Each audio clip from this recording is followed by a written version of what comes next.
बिस्मिल्लाहिर्रहमानिर्रहीम। दोस्तों हमारा आज का टॉपिक है मालो दौलत और खैर बरकत के लिए दवाओ वजीफे का तोहफा। दोस्तों वीडियो कंप्लीट देखना। अगर आप दिनों दुनिया की तरक्की, इसके हलाल रिज़्क में कुशादगी और अपना घर खरीदना चाहते हैं, कर्जा उतारने की कोई सूरत नजर ना आती हो, तो आप मेरी बात गौर से सुने।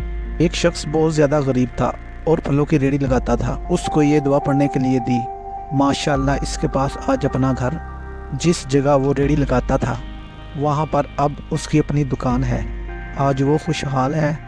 अल्लाह ताला ने इसके लिए रिज़्क, दौलत और बरकत के दरवाज़े खोल दिए। ये तोहफ़ा मुझे किसी से मिला है और मैं आपको भी ये तोहफ़ा दे रहा हूँ। कदरदानी से लीजिएगा, यकीन, तवज्जो, ध्यान और मुस्तकिल मजाजी से इसे पढ़िएगा। आप सारा दिन कसरत से इस दुआ को यकीन के साथ पढ़ें और साथ में दुरूद शरीफ की कसरत लाजमी जारी रखें। इंशाअल्लाह आप देखेंगे कि अल्लाह ताला आप पर ज़रूर करम करेगा। और अपने भाई को अपनी दुआओं में याद ज़रूर रखिएगा। हो सके तो सदका जारिया समझ के इस दुआ वजीफे को आगे भी शेयर कर दीजिएगा। वीडियो को लाइक कर देना और भाई के चैनल को सब्सक्राइब भी कर लें। अस्सलाम वालेकुम।